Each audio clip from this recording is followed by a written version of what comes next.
Hi, good afternoon, everybody. My goodness. Everyone's so excited to be here. You know, it's not compulsory, by the way. So is anyone here who doesn't know who I am? Because I'm getting bored of the sound of my own voice. Okay, so for the 3 people that have just put their hand up, I'm Oliver. I'm the founder of TBU.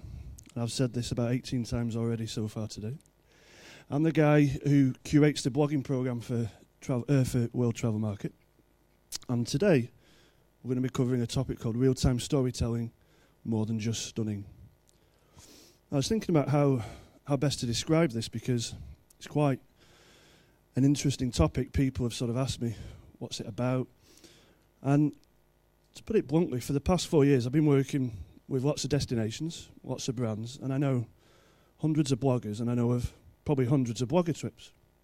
And being such an advocate of bloggers, one of the things I refer to is what I call the holy trinity of content. So pre, during, and post-trip.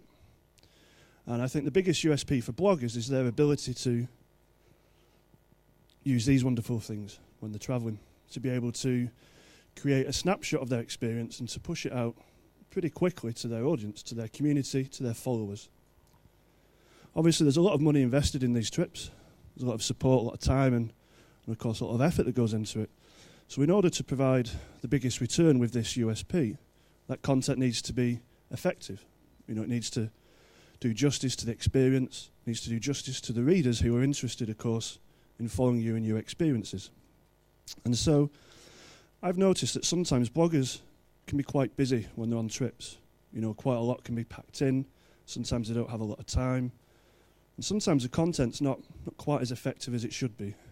Now, luckily, I'm a conference organizer, I'm not a blogger, so I can hold my hand up and I can say that I'm extremely guilty of this in a personal sense. I'm forever posting photographs of sunsets, you know, and saying, look at this amazing view, that kind of thing. But ultimately, telling somebody that that experience for you is amazing doesn't inspire them, does it? It may look like a very nice photo. They may have used Instagram very well, but is it amazing? Why not tell them about it? Why not tell them how you got there? Why not tell them a little bit about where you are?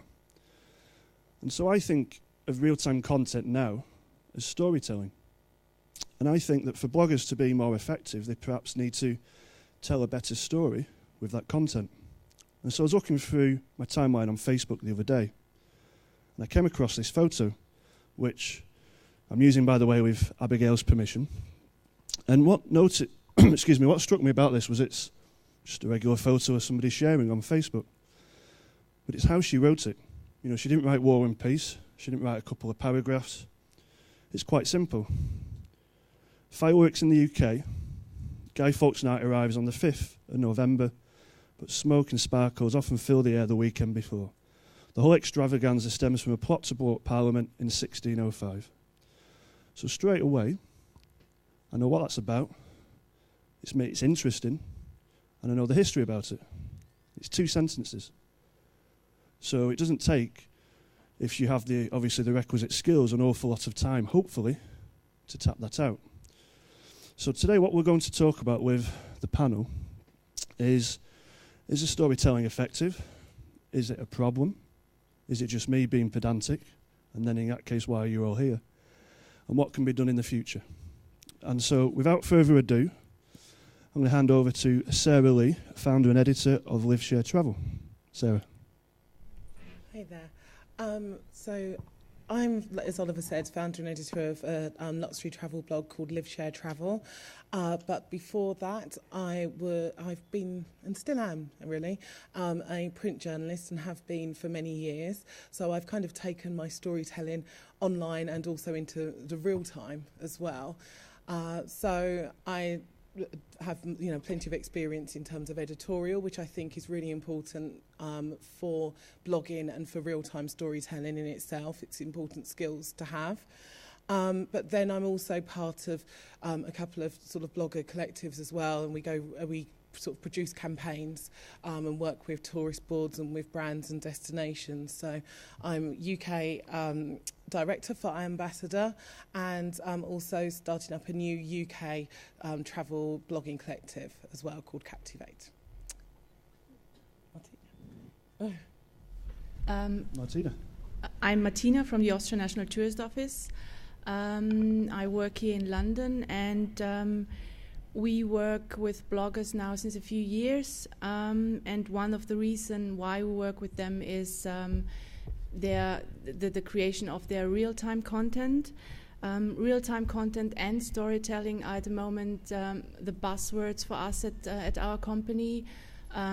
We talk about it a lot. So because we live in a world where customers get a lot of information, they don't know what to take on board, and they are very careful what information they take on board. And what information they take on board, it depends also how the information is communicated. The more emotions you use when communicating your message, the more likable or the probability is higher that the information will get noticed. So before you post something, just think, is it important for our readers? Will they like it? Will they share it? If the answer is no, just don't publish it. And one of the advantages of bloggers is that they are very credible, that they are seen as very objective, their content is very authentic, and they already use storytelling on their social media feeds. And that's, as mentioned, one of our main reasons why we work with them. So, yeah, it's always better for us as a tourist board that other people tell our stories and not we, because bloggers tell the stories differently. They tell it more authentic, and it's more credible for you out there, for the customers, for the tourists, and they believe it more. If we would tell the story, I think they wouldn't really, well, they believe us, but not like they believe you. So that's one of the main reasons why we work with bloggers. And Steve? I'm Steve Dunn. I'm the executive chairman of Brighter Group. So it's nice to be with you here today. We commission quite a lot of bloggers, and we're in this interesting situation where lots of our clients want to engage with bloggers, travel bloggers. We represent lots of countries, destinations, resorts, hotels, that sort of thing. And they're not quite sure of the value of bloggers. When Oliver asked me to come along today, he asked me to play the role of bad cop on this to get a bit of an alternative view and a bit of a debate, particularly around the quality of storytelling in the blogging community. So when it comes to social media, and which platform laid the foundations of everything we do today in social media, I'm a big fan of it. And I do mean absolutely everything that's been laid down, from how to write for the web to social media etiquette. Then forget about Facebook, forget about LinkedIn, forget about YouTube, even Snapchat, all that sort of stuff. Blogging has been the pioneer. Blogging is the great granddaddy of all social media. It was established way back in the late 1990s. I started working with bloggers around about 2000. And of course, that's when Facebook and YouTube and co were not even thoughts in the heads of their founders. And they laid the foundations, these bloggers, for everything else that's come afterwards in the world of social media. Bloggers and their desire and ability to self-publish gave every person on the globe a certain freedom, a freedom of expression. And that's, for me, what it's all about. Blogging is democracy in the truest sense of the word. It's freedom of speech, freedom of expression, the freedom to do so without the filter of editors, sub-editors, advertisers, and so on. But blogging has evolved since those early days, from the days when there were 2 blogs a second being launched somewhere on the globe, when 9 out of 10 blogs withered on the vine within a couple of days, when low standards of copywriting, copy editing, photography, low standards of video production were forgiven very easily by the public, the blog reader, who saw those flaws almost as quaint, almost as to be accepted, to understand that this was the expression of true democracy, and therefore the low standards came with the territory. But as I say, blogging has evolved. It's come of age, and that's not to say that's being driven by bloggers themselves. I think it's being driven by the public. The public want storytellers. And we have a responsibility to tell stories. And when my clients ask me to work with bloggers, what I'm looking for when we commission bloggers is their ability to tell a story. For me, when I'm looking at a blog, looking at your blog or your blog posts on a travel destination, I'm looking for two things. I'm looking for inspiration and I'm looking for amplification. Now, amplification is very important to me. I'm a PR man, so we're all about third-party endorsement. So amplification is people sharing your posts. Now, if you post something on Facebook or Twitter, or if you put something on Instagram or something, I'm looking at how many people share that photograph, share that image, share that story. So I'm not always looking at the number of unique visitors to your blog. That's important, yes, but it's only one criteria. That ability of shareability, as we call it in PR, is so, so important. Now, how do you get shareability? Well, for me, there's a cacophony of ingredients, and I'm sure everyone else will have their own views, but I think what it comes from is 4 or 5 key things. Number one is information. Now, when you write or take a photograph or experience a destination, if you just tell me what you're seeing, you're not really telling me a story, you're just giving me information. Now, information, trust me, does not get shared. We don't bat that around the internet. And remember, my driver as a PR person that is endorsing you and buying your product, so to speak, is to get that shareability. So information isn't big enough for me.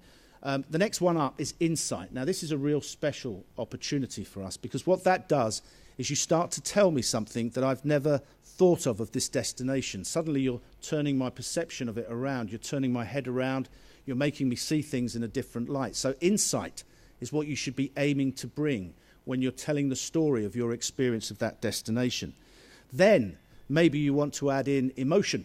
Emotion is a big driver. If you can perhaps get me to shed a tear or raise a smile or just get a feeling of inspiration, then you're hitting all the home runs for me because emotion is a big driver too. And then maybe entertainment, the style of writing you use. There's a lot of cliches used, ready-made phrases that abound when we're describing stuff. We need to lose that, and we need to have this entertaining style about you. So you've got to work hard at that. Now, if you do all those, and maybe I would throw in collaboration. What I mean by that is getting engagement from other people that are reading your stuff that will then share your comments and get that shareability up. So maybe collaboration too. Now, if you get all those together, you create what I call inspiration. Now, inspiration for me and my client is action. Action is that they're going to go and travel to that destination. They're going to stay at that resort. So you play a very, very big part, and I don't mean this in a horrible way, the food chain of getting people to go from their home to a resort, but you're a vital part to this. But what we really have to do is approach it in that inspirational way, and that all boils down to this storytelling. Thank you. So before we continue further, I'm going to cough. And just a quick question for you guys. Is there anybody here who's, and raise your hands, who's ever bought anything at all when you've been told it's stunning, amazing, or awesome? If you raise your hands, I'll kill you. I should have said that first. There's always 2 or 3. Oh, I recognise you from last night.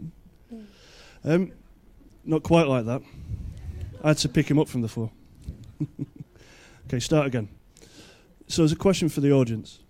Is there anyone here who's a travel blogger? Raise your hands.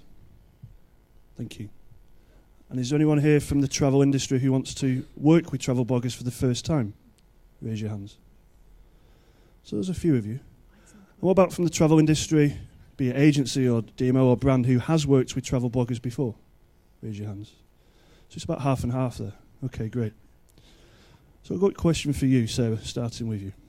Storytelling, how important is it, and how do you go about factoring it into your campaigns? Okay. Storytelling is absolutely vital. It's really at the very heart of what every good campaign should have and every good blogger should be doing. Because it's the way that we communicate, it's the way that we create that inspiration that Steve spoke about there, and it's the way that you encapsulate everything about a destination, about a hotel, whatever it is, wherever you're staying.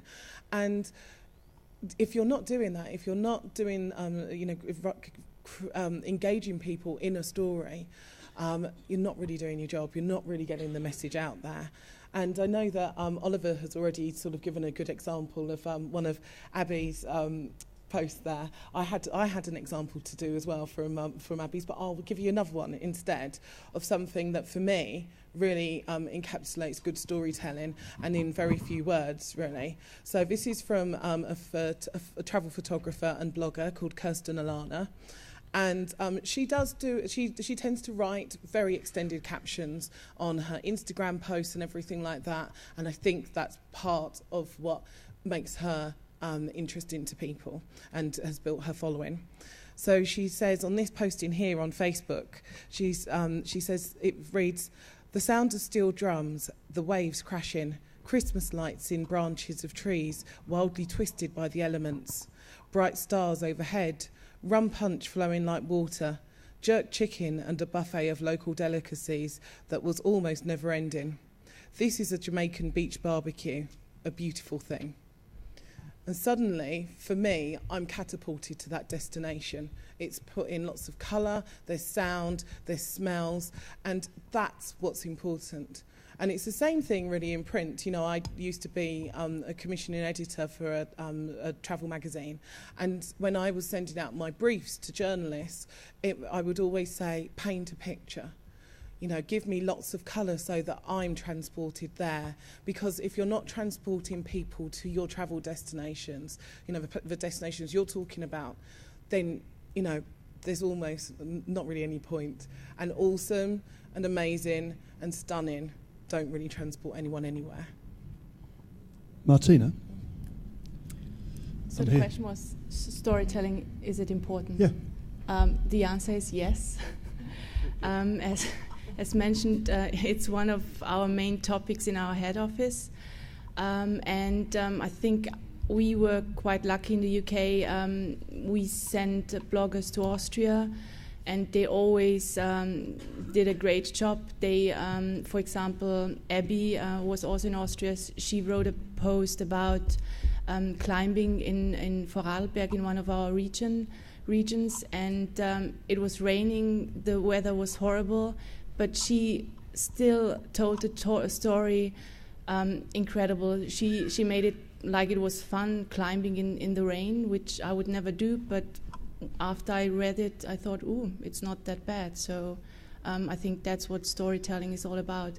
And if you tell a good story, the story will get shared, which is then important for you as well, because we, when we select bloggers, we look at this shareability, and it's not just how many viewers you have. It's the most important thing is how often your content gets shared. So how many, how your blogger, your readers interact with each other. So that's one of our the most important factors we look at. Thank you. Steve, a question for you, if I may. Yes. You talked about the credibility of bloggers Yeah. and how views are not as important as shareability, which is important. But what about the credibility of those shares and the value of those shares? Do you see any problems with maybe a certain type of people sharing content than others? How do you know if the people sharing the content and engaging are actually potential consumers and not just friends of that blogger? Oh, well, they'd have an awful lot of friends for the numbers that I'm looking for. So if you've got 300,000 friends, well done you. No, but seriously, there's a questionable element to measuring the quality of those people. But it's and we're not dismissing the number of followers or the number of visitors that you have or people that subscribe to your blog. I'm not dismissing that at all. It's very much part of this sort of index that we work on. But we work on those numbers and we work on the shareability. We also look at the shareability over time. So if you get one burst and you get 500 people sharing a photograph, that's great, that's fantastic. But I'm actually looking for a bit of consistency over time as well. That starts to tell a tale that you're actually getting big numbers sharing your comments. And I wish I had lots of bloggers that wrote with the evocative words of that particular description, because that sums it all up really. It's getting somebody you would remember those words long after you sit and have read it on the internet. And the key thing for all of us, whether we're bloggers, whether we're PR people, whether we're destinations, is you're fighting against a huge amount of noise. There's millions of people writing blogs, there's millions of people tweeting about stuff. You're fighting against a very, very diminishing attention span. I'll give you, and you'll give me, maybe 8 to 10 seconds. So you've got to grasp me, you've got to entice me and keep me for a period of time as your reader. So this ability to tell a story has to come not just from your own experiences, but what you think the reader is experiencing. There's a thing we call in marketing WIFM, what's in it for me. And as a reader, when I'm reading your blog, there is an element of what's in it for me here. So it's not about the indulgence of you having a brilliant time. It's what's this going to do for me. And I've seen it in my own office. I've got one of my team that is going out to the Cook Islands, and with apologies to anyone from the Cook Islands, that is a very long way from the United Kingdom. You know, so you really got to want to go somewhere that far. And she went because she was inspired, mainly by the photographs, I've got to say, but inspired by somebody's blog. Now that, to me, is fantastic, where you get someone not only inspired, but actually takes action to go a huge distance to experience it for themselves. Thank you. Martina, I've known you for quite a while, let's be honest. I know you've worked on a lot of campaigns. When you're planning a campaign from your point of view, do you specifically sit down with your partners in Austria, maybe the regions or the city, and do you work out how they can tell a story, or do you just call it a blog trip and then set it up like any regular media trip?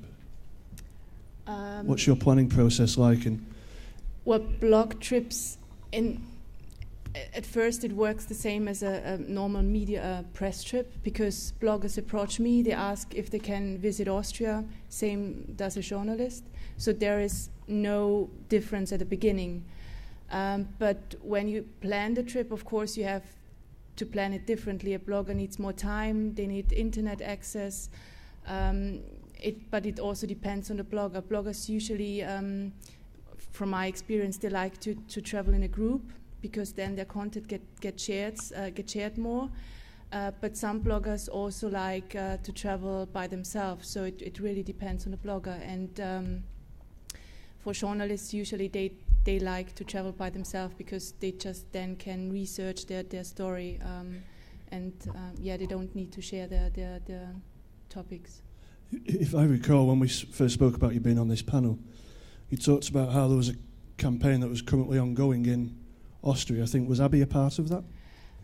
That was with Sarah and Terry from Live Share Travel, and with Abby. They visited some hotels for us and wrote about it.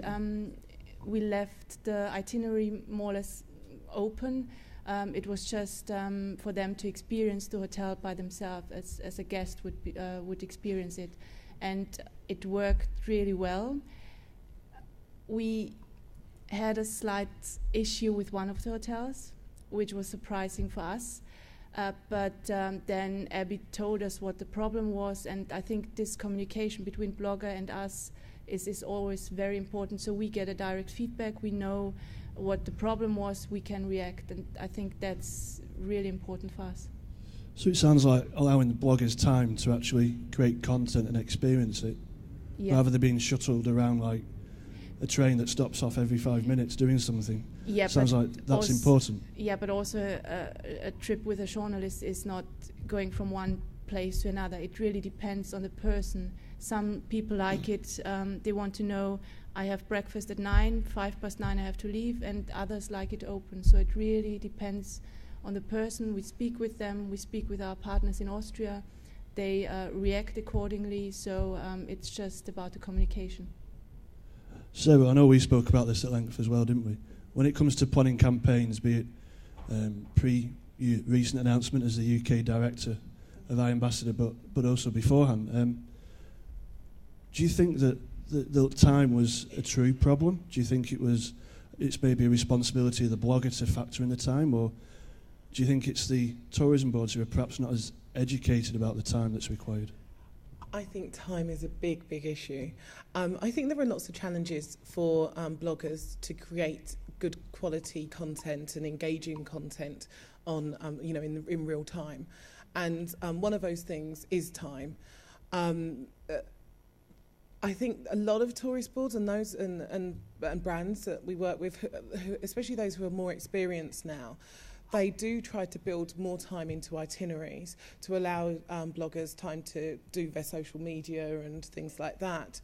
But it's still a challenge, you know, and there's still, and even then, a lot of people who will treat it just like a press trip, and you've got a really stacked itinerary, and you're going from one place to the next, not Austria, obviously, and you know, you're then struggling to actually get some thoughts, get some, you know, process your impressions of the day, and then, you know, produce something that's going to a social media update, for example, that's going to be engaging.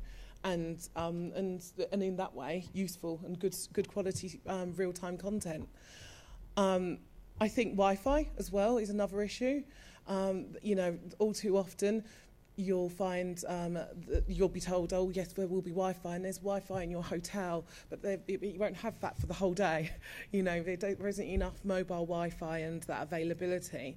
And bloggers need to be online. It's just a fact of life. So if you're planning a blogger campaign of any kind, make sure that there's Wi-Fi, and then they'll have time on a bus journey or something like that to be sat there as well, you know, coming up with these composing their updates and so on. But there are other things as well. I think, you know, we talked about experience, you know, being one of the challenges for bloggers too. I don't know if so I'm going to play devil's advocate for a second. Sorry. I'm going to play devil's advocate for a second. It's not like me. I was on the DLR on the way here. I got my phone out and I typed in Evernote. I just typed out a couple of paragraphs about a blog post for next week. Could somebody not do that and then copy and paste it to Facebook with a photo when they do have Wi-Fi access?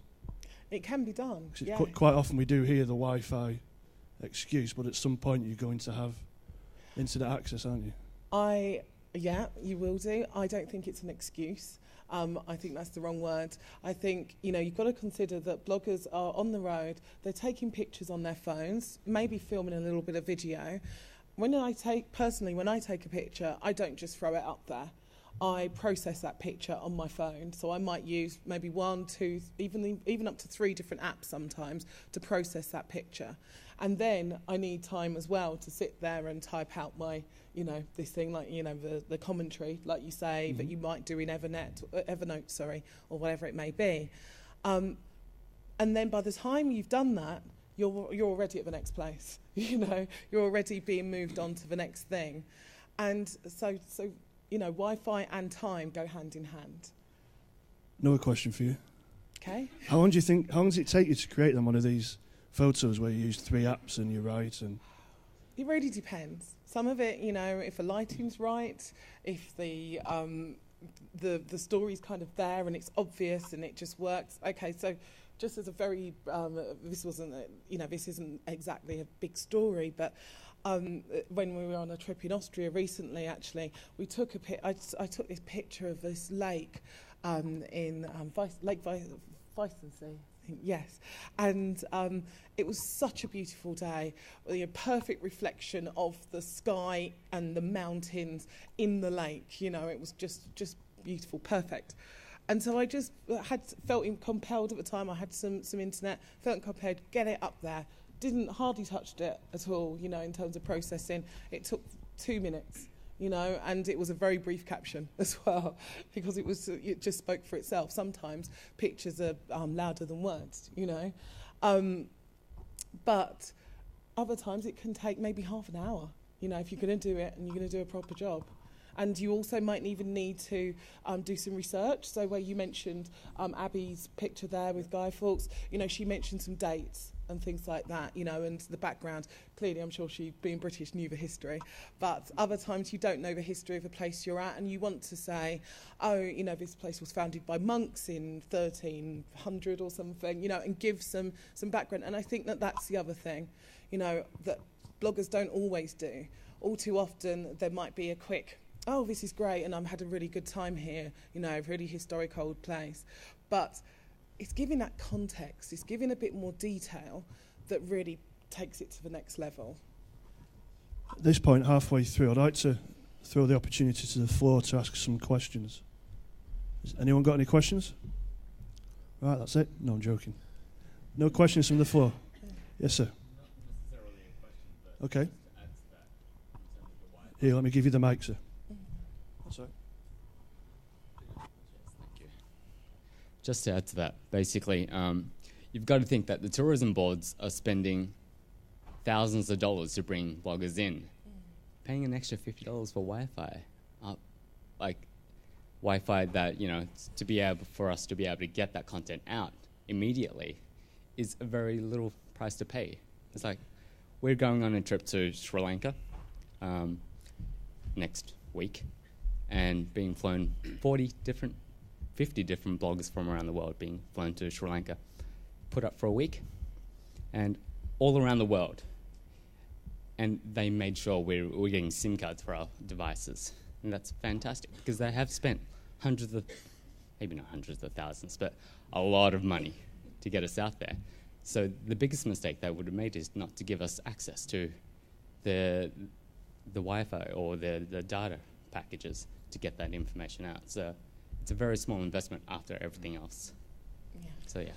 I've got to say though, Oliver, that I don't think this is a problem unique to bloggers. I think journalists would have exactly the same issue about Wi-Fi. I think a businessman would too. But I think you're right, and I think it's a bit foolhardy of tourist boards to fall at the last hurdle in having got you out there invested in all that and then not complete the journey in terms of the Wi-Fi.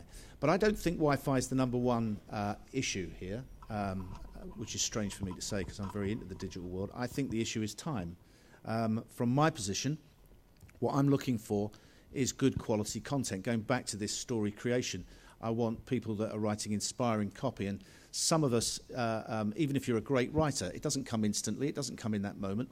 And bloggers are under tremendous pressure, more so than perhaps the old-style print journalists, because when I first used to work on press trips, print journalists would write their copy, but they wouldn't write it necessarily on the trip. And you may not see that copy for 9 months, 10 months. In fact, my bane of my life for many of my years as an account manager and account exec was the client ringing me up and saying, when's the copy coming out, when's the copy coming out? Now, with bloggers, clients kind of want the pressure, the pressure's on to get that material out while you're on the trip. And that's where the Wi-Fi issue kicks in. But the real issue is that we want good quality content, and that does take time to develop. You can't instantly come up with a great story. Occasionally you do, not always. And so I would say building in time to the timetable is absolutely crucial. We had a question over here. Yeah, my question... So, would you mind introducing yourself? Sorry, I'm Claire. I'm a blogger as well.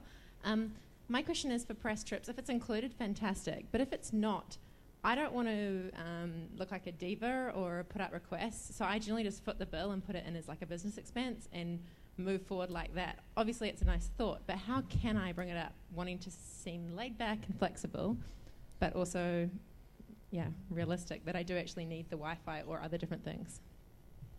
Like, how do I broach it? What do I say? You say, I'd like some Wi-Fi, please. Yeah.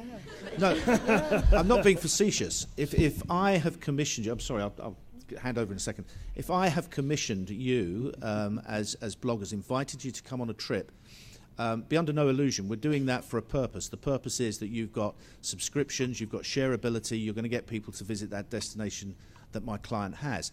Therefore, the onus is on me to give you all the tools that enable you to do that. So you should be under no illusion. You need to come to us and say, in order to deliver, I have to have these tools. And if that's Wi-Fi, then I think you're right. And I don't think it's diva-ish at all. Sorry, just maybe another example. Like, for instance, I'm going on a press trip to Milan and I want to stay a few more nights. I'm willing to foot that myself, but I want them to book my flight 2 nights later instead of coming home earlier. Can I ask that so that I can stay and do more work for the Expo of Milan, or must I just put up with it and fly back myself? If you pay for your stay over there yourself, yeah, why not?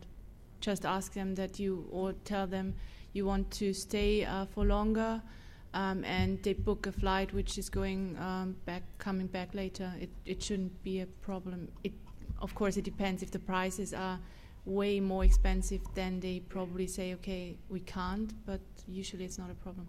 Cool, good to know. Thank you. Perhaps depends on the relationship as well with the client. You know, if you have a good relationship, if you've under-promised but over-delivered up to that point, maybe with extra real-time content that wasn't already planned or expected, That's always going to go a long way as well, isn't it? Was there any other questions from the floor? Right at the back in Greenwich, I think there's a question. So I'd say the taxi's on its way with the mag. Hi.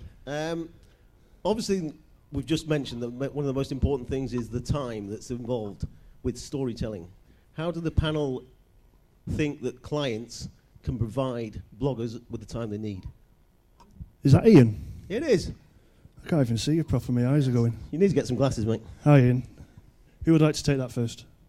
Well, for us as tourist board, we usually support trips 2 to 3 nights, and as mentioned, we just speak with you, and you let us know if you would like to have a detailed itinerary, or if you would like to have a more flexible one. We usually have to put some points in. So sometimes it's in the morning you have a city tour, and then in the afternoon you have some time off. So, but we usually speak with you and then organize it like you want to see it, because the better or the more you enjoy it, the better for us, because then the content is better. Sarah? I think don't throw the kitchen sink at a trip. You know, be focused about what you want people to see and do in your destination, or and just know what your objectives are and stick to those. I think it's very easy, and a lot of tourist boards kind of fall into the trap sometimes of wanting to show you everything. And you know, I'm sure there's great things everywhere, but you can only do so much. We're going down more and more the themed route, which means that a lot of our clients are very keen to invite bloggers that specialise, say, in wellness or in food or whatever it might be, and therefore you can get a much better structure than the sort of we've got to show you the city, we've got to show you the mountain, we've got to show you this, that and the other. So I think it's about building in time, but I think the baseline for all of this is to get your planning right and understand that you need to build in time for bloggers to be able to report back and write with quality. But also you have to take on board that some people, some writers have very fast turnarounds and want to keep on the move all the time, and others don't. So there's a deal of sort of pre-planning that goes with the tourist board and with the bloggers themselves. Is it the 7 Ps? I beg your pardon? Or the 5 Ps? Poor planning prevents... Yes, absolutely right. Proper planning prevents poor performance? Well, I know it is slightly longer than that, yeah. Yeah, I'm not too sure what the extras are, but yeah. We had a question here at the front. Hi, it's Monica. Good stories take time. I think we've established that, and especially with the demand for more multimedia videos, they take especially more time. Traditionally, remuneration for journalists came from selling the stories or from their pay packages. A lot of bloggers do this for free, for the free trip. How is this going to be redistributed, these monies that to get the good quality, and bloggers being paid for the quality of the material they're producing? Who wants to take that first? I can start with that, because I wrote a column in Travel Weekly a couple of weeks ago about bloggers being paid. And it illustrated a very interesting thing for me. I got a lot of, I don't know if you call it hate mail, but I got a lot of sort of stick. It's how I found you as well for this panel, wasn't it? That's right, yes, indeed. And yes, I was touting around for a job. I thought, what better way than writing a controversial column? But what was really interesting was that, first of all, most people didn't read my blog, read my column, because actually I didn't say that I was against bloggers earning money. What I said was, if you, as a blogger, are going to charge, then you need to tell us that that's going to happen. And what I mean by us is not me, the PR agency or the tourist board, but the general public, because that's an advertorial. And in the publishing world, if you're taking money from, say, I don't know, Shangri-La to write a blog post or produce good footage, I don't have a problem with that. But as a reader, you need to tell me that's happened. Now, I know many bloggers do that, but there's a huge number that don't. And that's one of the reasons that I was very keen on bringing that up. Because the founding principles of blogging, which may have got lost in the winds of time, but the founding was all about self-publishing, and it was based on honesty, transparency, and openness. So I do appreciate that people are going to spend time maybe editing stuff like that. But if you can convince me, as somebody who commissions bloggers, that you've got that shareability, that you've got the readers, and you're going to produce good quality copy, as long as your price isn't crazy, then I've got no problem with it at all. Sarah, you look like you're itching to answer that one too. Bloggers are being paid, and they're now being taken very seriously and being paid proper rates for the job that they do. There is a difference, I think, in terms of the outputs, between a free trip that you might care to do and a paid trip. But, I'm very much an advocate that bloggers should be paid. I'm from a background where I got paid for my work and paid for my words, and my words were a currency, and they still are a currency. And so I expect that, a similar thing should follow in blogging. I don't expect to have to go and do work for nothing, really. So, yeah, and I disclose as well. We do disclose, yes. How hard is it for you to... Do you want to go? Say something to paying bloggers. Freelance journalists usually have a hard life at the moment. They don't earn a lot of money. We know that from the Austrian Tourist Office, we don't have a dedicated budget for social media for paying bloggers. We usually have to support the flights. The tourist offices in Austria pay the accommodation, the itinerary, and we know that if it's within a campaign, we are fine with paying bloggers a certain amount of money, not crazily a crazy amount, but that's fine as long as it's within a budget, within a campaign. But if it's like an individual press trip where you approach us, we usually cannot afford to pay you a fee, because we are just slowly rethinking everything. Blogging is getting more and more important, but as mentioned, we just don't have the dedicated social media budget at the moment. And if you can just consider this as well, I think then we can cooperate better. So Sarah, I was going to ask you a question, and sorry to jump in front of you then. How hard is it for you in your role to convince destinations and brands to actually pay you what appears to be a significant amount of money, but when it's distributed across a campaign is merely a reasonable amount of money? First of all, I will sort of agree with Martina. I know that it is a challenge for some tourist boards to pay, and it is new. It's all new to most people probably in this room. The idea around this, and very much, that wasn't their role, at the time. But we are publishers.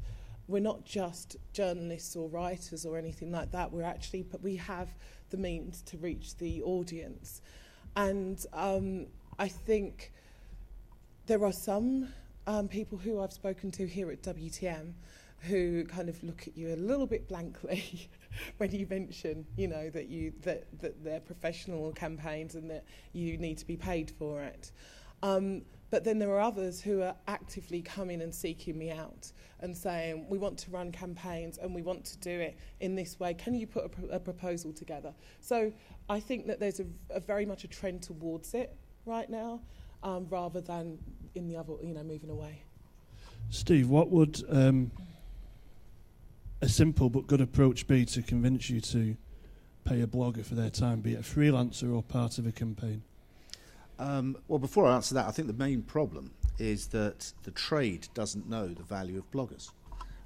If you come to me and say, I'll pay you, I'll charge you £500 to write an article about your hotel group, I don't know if that's good value or not, and I suspect that's most of the trade. So what we have to do at some point, and this is where an organisation like yours, Oliver, might help, is to start educating tourist boards and tour operators as to what is a good blog and what is a bad blog, what does a good blog bring, and how much should you invest to do that. I think that would make life much, much easier. But going back to your original question, I'm all about return on investment. So when you come to me and say, we would like to write something for a destination or a resort, I would want to know what you're going to do before you go out, what you're going to do while you're out, what you're going to do when you get back. I'd like to know how many, not just blog posts, I'd like to see it as a whole social media thing. So how many tweets are you going to be doing? How many of those tweets will have a link back to your blog? How many of your blog posts and Twitter links might have a link back to my client's website so that you're driving traffic, because that's another thing that they'll ask me about. And then, what kind of shareability can we expect? Now I know that's very difficult to kind of anticipate, but you've got to give me some kind of mechanics to work with, because most of the people I report into are commercial people. That means they're about numbers. That's all they're about. And so they will ask me those questions. So I think if you can come to us with that idea, then you'll do quite well in getting commissioned. Can I add? Yeah, of course you can. I think if you show us what your work is worth, so if you show us you have that many views, you have that many impressions, and then look at the papers, they have an ad value, and if you compare it, then we see that your work is usually worth more than an ad in the Sunday Times, for example. But you should just measure everything and do compare your work with an advertorial, and then we see, okay, we would have paid way more for the Sunday Times, but we got it cheaper with you. So that would I suggest. Just an observation to make. This time last year, I stood here and I told a similar audience about a campaign, not a campaigner, a very simple, very small blog trip that a blogger went on. You know this one. She attended our conference in May 2013, met a representative from Steve's organisation, and about 2 months later had been on a blog trip for one night to Liverpool. It was a lady with, I think, 70 Facebook followers. Okay, so not massive numbers at all. With very few readers of the blog. Went back to Liverpool, where she was originally from, and obviously wrote in a style, that's accustomed to Liverpool. And I remember a sentence that was something like high heel approved, in terms of the location of the hotel. I think it was with Z Hotels to the city centre. Now, that one free trip for somebody who wasn't paid for the time, who used it for a night out with a friend perhaps, generated a booking the next month for that hotel. Now that is one of the most repetitive case studies that I repeat because it's extremely valuable. Now that person who did that very small, very simple free trip then has something, and for the past year I've been on it to use it as often as possible, because that proves your return on investment. And so I think the lady here in the middle talked about how can we get extra, or how can we get this or that from a partner or a client. Well, maybe you need to have one or two testimonials and case studies of something very small, very simple. Maybe you do need to give up, see it as an investment, your time, to then get the bigger campaigns that we were talking about here at the front. Would you agree? I would agree totally, actually. I know that case study very well, as you say. It's from my company. But I think this is the bit that there's going to be the quandary for you. You've been attracted, I would imagine, to blogging because you love writing and you love travelling, and you want to share that with us. If you want to make money at it, then you're going to have to get commercial. And commercial means that you're going to have to come to me with a presentation that very much shows those kind of things. The general manager would love that. If you can prove that one of your posts generated one booking, then we're home and dry. That's fine. If you can then start to show that it does it on a more regular basis, we're going to love you. And if you think about how newspapers, and the offline media is very, very similar. They have an advertising department who come and present to me, and they talk about their audit bureau of circulation figures, which would be your Google Analytics. They talk to me about their reach. They talk to me about advertising value equivalent, which is what you were mentioning there. They times it by 3 from their rate card. They give me a very scientific set of measurements. So life gets quite easy. Now, if you're a creative, that kind of stuff is going to make your eyes glaze over, because it does mine. But that's what you've got to do if you're going to have to make money, because I've got to go to my bosses, my clients, and we're a bit like, as you said earlier, it's a little bit like the Wild West for them here.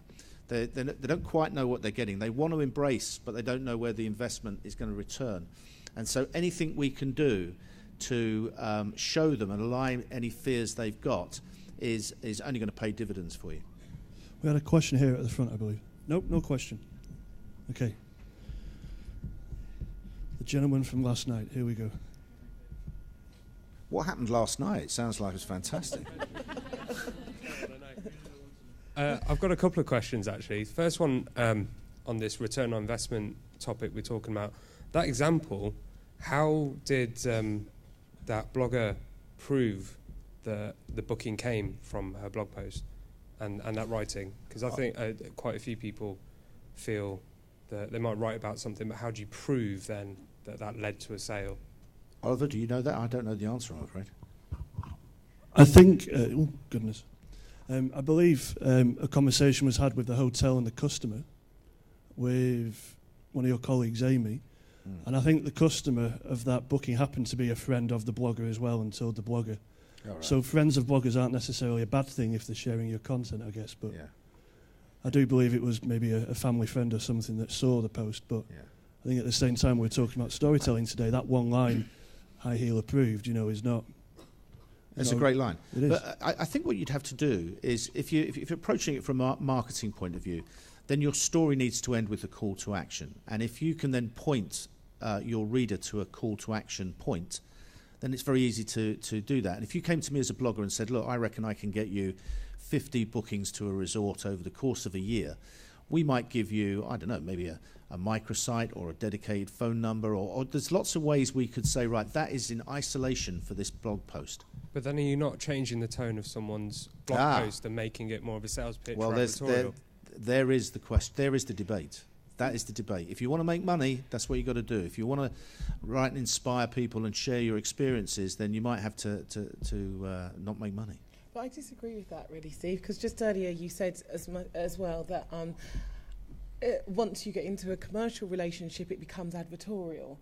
And I know that you do. There are certain areas that, where it might be a little bit blurred, the lines between, true, pure editorial and advertising. But, we maintain our editorial freedom. We write about what we want to write about. And we've never written anything because we've been told to. And our readers wouldn't accept that and they would walk.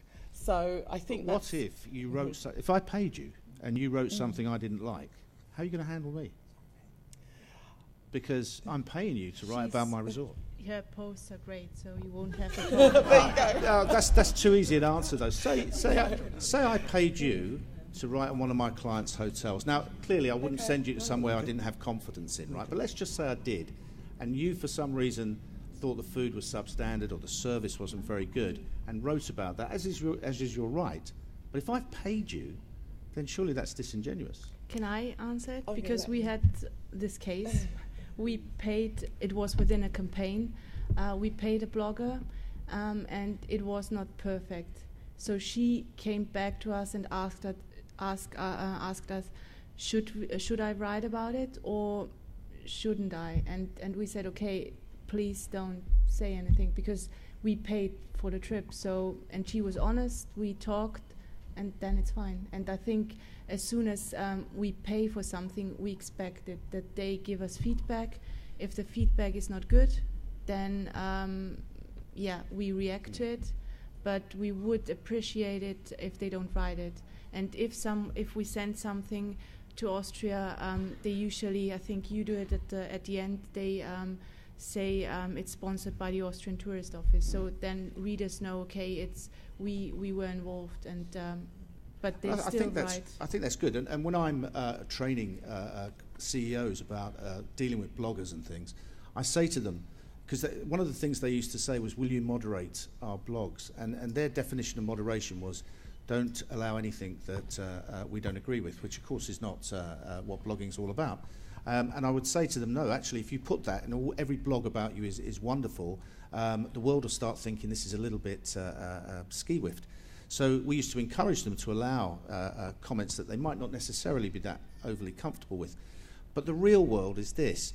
I think you're very, very generous as a tourist board allowing bloggers to do that. I know a lot of clients of mine, former clients and current clients, that if they paid and you wrote a blog that pointed out things they didn't want, I can just imagine how I would be on the Monday morning. It just wouldn't happen. But then, Steve, if it's a press trip, you're going to be showing the journalists the best of what you have to offer. But I'm not paying for them. No, That's but if the it's a difference. blog trip, you're equally showing them the best of what you have to offer. But I'm So not paying things for should go well.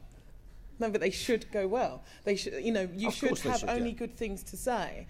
And I've never been, you know, the one that Martina talked about was a campaign I was involved in, but it wasn't, you know, me directly with the problem. But I've never been in a position where I've had a bad experience and felt, you know, that I couldn't write about it or anything like No, that. I And I've agree. just, And as a always been PR, had good I would things. never dream of, you know, one of my jobs is to counsel my clients and say, you know what, your product's not ready yet.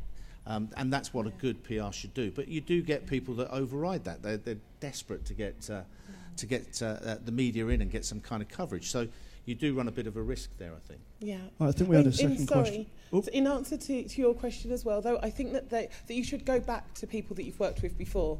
So if you've, you know, worked with a tourist board or with a hotel brand or whatever, and you feel you've done a good job, you know, just go, or even if you don't know, just go back and say, oh, did you get anything? You know, have you got any feedback you can give me as to how that campaign went? Because then you can start putting together your own case studies, and this is going to be all important to achieving, you know, the things that Steve said. You had a second question? Yeah, we'll take it off this topic, but thank you for answering that one. I'm an accountant and ex-financial controller. We used to have budget meetings all the time, and my partner's been in blogging a lot longer than I have. And one of the things we hear a lot of, and I think Martina, you said it earlier as well, is that there's no budget a lot of the time. Now, I know quarterly meetings happen, and over the last 5 years, I'm surprised that excuse keeps coming up. When is the industry going to start bringing that into financial sort of planning and taking that sort of fiscal question seriously? I can speak, for example, for us, for the Austrian Tourist Office. Next year is the first time where we have an international social media campaign, so it arrived in Austria. And I think maybe it also arrived in somewhere else in Europe, but usually it comes from the States to the UK, and then it takes a few years, then it goes to Germany, and then the rest of Europe. So I think we just need time, and if you provide us with the numbers, I know it's difficult, but we are still thinking in print terms or print value, and if you just show us simple what's your work worth, then it's easier for us, for people who don't know the blogging world. If you show us your work is worth X amount of money, it's similar to an ad in the Times or wherever, then it's easier for us to justify it. And if you keep on doing a good job, we will get the money. But unfortunately, it takes time. The tourist offices are sponsored by governmental funds, so it's not that easy. And obviously government funds require so many different boxes to be ticked as well. Unfortunately, we have to leave it there. Thank you very much to the panel. And